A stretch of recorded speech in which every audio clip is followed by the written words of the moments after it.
Good morning, Miss Daisy. Good morning, ma'am. Okay, Miss Daisy, can you tell me about yourself? I'm Miss Daisy Baluyot. I live at Drachma Street, Phase 8, North Fairview, Quezon City. Okay, I have few questions for you to answer, so let's start. Why do you want to work as a maid? I want to work as a maid because I want to help my family and to my children. Why you choose Malaysia when there is a lot of other country? Malaysian people is nice and good. How are you qualified for this job? I'm qualified of this job because this is my skills. May I know what is your education level is? My education level is a high school graduate, ma'am. What is your recent working experience? I'm work as a all-around helper and nanny. Have you worked abroad before?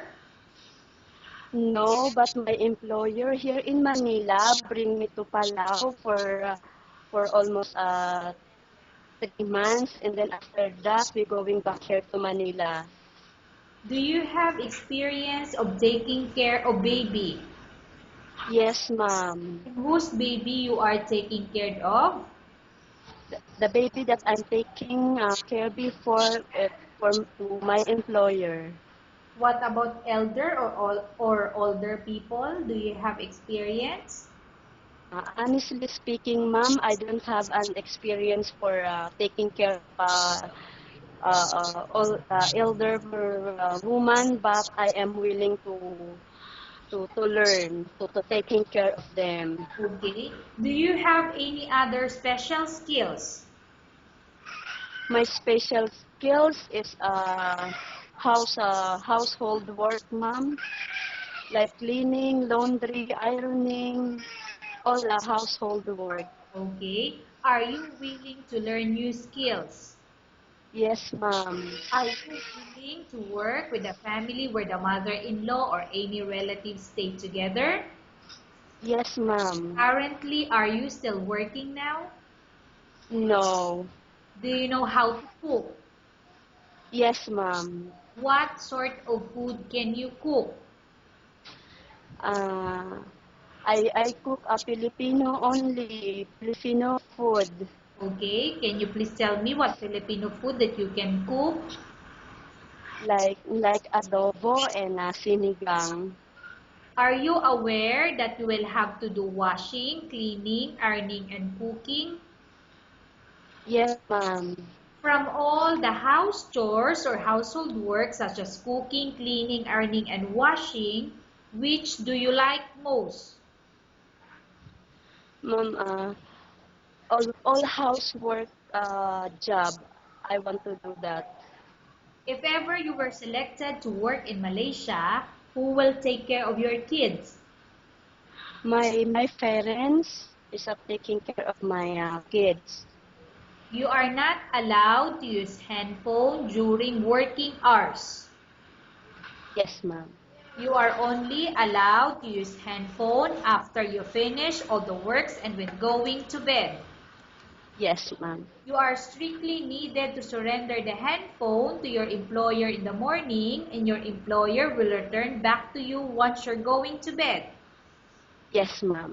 If ever your employer finds out that you're abusing your handphone and it's affected your work performance, your employer will confiscate your handphone and you're not allowed to hold it anymore. Instead, your Yes, ma'am. employer will allow you to call to your family 3 times in a month. You're only allowed to bring normal phone and you're not allowed to bring smartphone. Are you agreed for the terms and condition? Yes, ma'am. Are you agreed to the rules and regulation for the handphone? Yes, ma'am. How many years is the contract as you agreed and understand? 2 years contract, Can ma'am. you describe for me your ethics or your attitude? Uh, I'm a nice girl and a simple girl. How can you assure to us that you will work hard in Malaysia? Uh, I work hard to my employer because this is the position that I choose to apply, and this is my skills. Can you promise not to use the telephone without the permission of your employer? Yes, ma'am. Can you promise not to put on makeup but to dress properly while work? Yes, ma'am. Can you promise not to invite friends and relatives without the consent of your employer? Yes, ma'am. Can you promise not to ask for advance salary from your employer under any circumstances? Yes, ma'am. Do you really understand of the rules and regulation of the agency? Yes, ma'am. Do you pay any placement fee for you to come to Malaysia to work as a maid? No. Do you have any history of sickness, example breast cancer or any other illness? No, ma'am. Do you suffer from any skin diseases, allergy or physical defect? No. Have you suffered from any serious illness? No, ma'am. Do you smoke? No, ma'am. Have you undergone any operation? No, ma'am. Are you medically fit? Yes, ma'am. Are you in any medication? No. Are you allergic with any food? No, ma'am. Are you prepared to work for the employer of any race? Yes, ma'am. Are you prepared to eat the type of food taken by your employer? Yes, ma'am. Are you afraid of dogs or other pets? No. Are you afraid of dogs? I'm sorry. Are you afraid of being left alone in the house? No. Can you promise to work according to instruction from your employer? Yes, ma'am. Do you have any immediate family working in Malaysia? No. Okay, Miss Daisy, we have finished our question section. Let's go to case study. I have a case study for you and I want you to answer me truthfully.